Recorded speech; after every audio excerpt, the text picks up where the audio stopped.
کیا آپ نے کبھی اپنی زندگی کی آزمائشوں میں یہ محسوس کیا ہے کہ کب وہ لمحہ آئے گا جب اللہ آپ کی تمام مشکلات کو دور کر دے گا؟ کب اللہ کا کوئی اشارہ آپ کے لیے خوشیوں کے تمام دروازے کھول دے گا؟ کیا آپ جانتے ہیں کہ اللہ پر بھروسہ کرنے والے کے لیے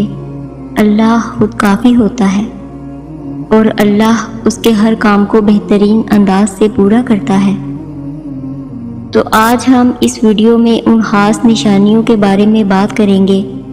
جو اللہ ہماری آزمائش ختم ہونے سے پہلے ہمیں دکھاتا ہے۔ وہ اشارے جو دل میں امید کی کرن جگاتے ہیں، جو یہ بتاتے ہیں کہ اللہ کی مدد قریب ہے اور وہ لمحہ آنے والا ہے جب تمام مشکلات ختم ہو جائیں گی اور زندگی میں روشنیوں کا نیا سفر شروع ہوگا۔ تو سنو، وہ زمین و آسمان کی ہر مخلوق کی خبر گیری کرنے والا اور ہر چیز کے خزانوں کا مالک خود قرآن میں آپ سے فرما رہا ہے، اور جو کوئی اللہ پر بھروسہ رکھے گا تو وہ اس کے لیے کافی ہوگا، اور اللہ اپنے کام کو جو وہ کرنا چاہتا ہے پورا کر دیتا ہے۔ خدا نے ہر چیز کا اندازہ مقرر کر رکھا ہے، اور اگر آپ یہ محسوس کرتے ہیں کہ آپ کی آزمائشیں طویل ہو رہی ہیں اور مشکلات سے نکلنے کا کوئی راستہ نظر نہیں آ رہا، تو یہ کبھی نہ بھولیں کہ اللہ نے حضرت یونس علیہ السلام کو مچھلی کے پیٹ میں تنہا چھوڑا تھا، لیکن جب وہ دل سے پکارے تو رب نے انہیں وہاں سے نجات دی۔ بس اسی رب پر بھروسہ رکھیں، کیونکہ وہی ہے جو ہر اندھیرے کے بعد روشنی لاتا ہے اور ہر مشکل کے بعد آسانی۔ یاد کریں کس طرح حضرت یعقوب علیہ السلام نے اپنے بیٹے حضرت یوسف علیہ السلام کی جدائی میں برسوں صبر کیا۔ حضرت یوسف علیہ السلام کو بھائیوں نے کنویں میں پھینک دیا تھا، پھر غلام بنا دیا گیا، جیل میں ڈال دیا گیا، لیکن حضرت یعقوب علیہ السلام نے ہمیشہ اللہ پر بھروسہ رکھا اور کہا، بس صبر ہی بہتر ہے، اور جو کچھ تم بیان کرتے ہو اس پر اللہ سے ہی مدد مانگی جا سکتی ہے۔ اور آخرکار اللہ نے حضرت یوسف علیہ السلام کو بادشاہت عطا کی اور حضرت یعقوب علیہ السلام کو ان کے بیٹے سے ملوا دیا۔ یاد رکھیں، آپ کے رب کا علم اور اس کی عطائیں لامحدود ہیں، اور اس سے کوئی بات پوشیدہ نہیں۔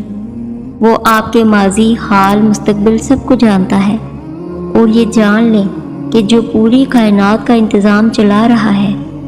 وہی آپ کی خوشیوں اور غموں، کامیابیوں اور ناکامیوں اور آپ کی تقدیر کے اتار چڑھاؤ کا بھی نگہبان ہے۔ وہی ہر چیز کی تدبیر کر رہا ہے اور ہر صورتحال کو اپنے علم اور حکمت سے سنبھالے ہوئے ہے۔ قرآن پاک میں اللہ تعالیٰ خود فرما رہے ہیں، کون ہے جو بے قرار کی دعا سنتا ہے اور کون اس کی تکلیف کو دور کرتا ہے، اور وہ کون ہے جس نے زمین کو جائے قرار بنایا، پانی کے ذخیروں کے درمیان پردے حائل کر دیے، اور کون ہے جو خشکی اور سمندر کی تاریکیوں میں تم کو راستہ دکھاتا ہے، اور کون اپنی رحمت کے آگے ہواؤں کو خوشخبری دے کر بھیجتا ہے۔ تو جب کبھی بھی آپ کو اپنی زندگی سے شکایت ہونے لگے اور ایسا محسوس ہو جیسے جیت کر بھی ہار گئے ہیں، جیسے ساری خواہشات الٹی ہو گئی ہوں، جیسے سب کچھ کھو دیا ہو، تو یاد رکھنا، جو کھو دیا وہ کھونے کے لیے ہی تھا، اور جو بہت دعاؤں کے بعد بھی نہ ملا اس میں ہی آپ کی بہتری تھی۔ آپ اللہ کی نور بھری حکمتوں کو نہیں جان سکتے، بے شک رب آپ کا مستقبل آپ کی سوچ سے کہیں بہتر لکھتا ہے۔ حضرت خدیجہ رضی اللہ تعالیٰ عنہا ہمارے پیارے نبی کریم صلی اللہ علیہ وآلہ وسلم کی پہلی زوجہ تھی اور اسلام قبول کرنے والی پہلی خاتون تھی۔ انہوں نے کس طرح انتہائی صبر اور قربانی سے اسلام کی خدمت کی۔ حضرت خدیجہ رضی اللہ تعالیٰ عنہا کا یہ صبر اور قربانی ہمیں سکھاتا ہے کہ آزمائشوں کے باوجود اللہ پر بھروسہ رکھنا اور اپنی ذمہ داریوں کو پورا کرنا سچے ایمان کی علامت ہے۔ اور جانتے ہیں، حضرت بلال رضی اللہ تعالیٰ عنہ جو نبی کریم صلی اللہ علیہ وآلہ وسلم کے قریبی صحابہ میں سے تھے، ان کو اسلام قبول کرنے کے بعد شدید جسمانی اذیتوں کا سامنا کرنا پڑا۔ ان کے مالک امیہ بن حلف نے انہیں جلتی ہوئی ریت پر لٹا کر ان کے سینے پر بھاری پتھر رکھ دیا تاکہ وہ اسلام سے انکار کر دے، لیکن حضرت بلال رضی اللہ تعالیٰ عنہ نے صبر کیا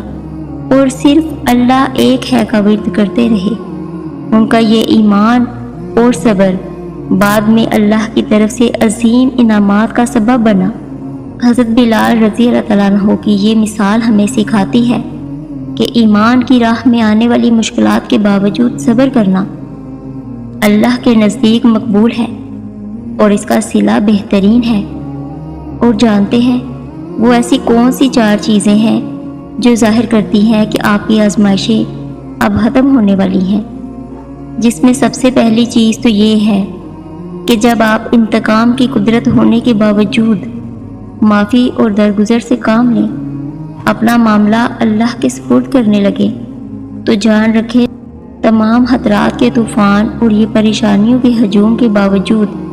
آپ کا اللہ پر یقین اور توکل ایسے عجیب اسباب پیدا فرمائے گا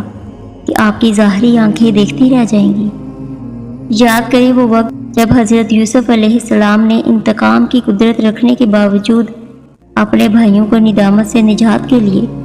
اپنے ساتھ کیے گئے ظلم کو شیطان کی طرف منسوب کیا اور اپنے بھائیوں کو معاف کر کے انہیں شرمندگی سے بچا لیا۔ اللہ فرماتا ہے، اے لوگو جو ایمان لائے ہو، اپنی فکر کرو،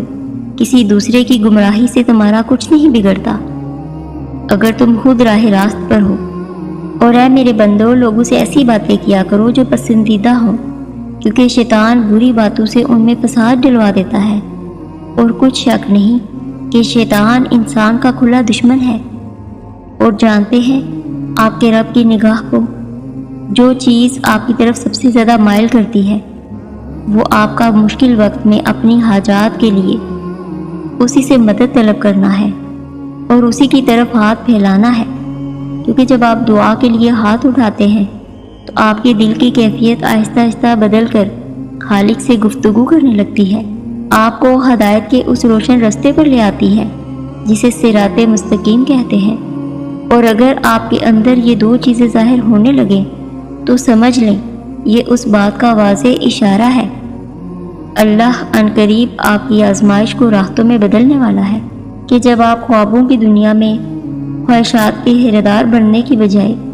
حقیقت کی دنیا میں رہ کر اپنے حال پر مطمئن رہنے لگتے ہیں۔ اللہ تعالیٰ خود قرآن پاک میں فرماتا ہے، اور نگاہ اٹھا کر بھی نہ دیکھو دنیا کی زندگی، اس کی شان و شوکت کو کہ جو ہم نے ان میں سے مختلف لوگوں کو دے رکھی ہے، وہ تو ہم نے ان کو آزمائش میں ڈالنے کے لیے دی ہے۔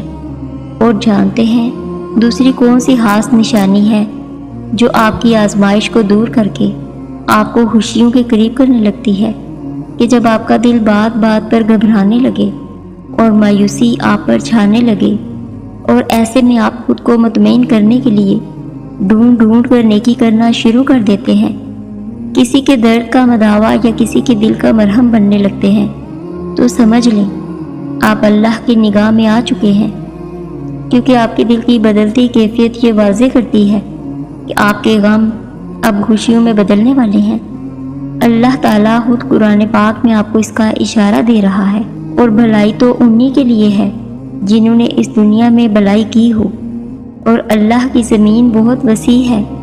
اور جو لوگ صبر سے کام لیتے ہیں ان کا ثواب انہیں بے حساب دیا جائے گا۔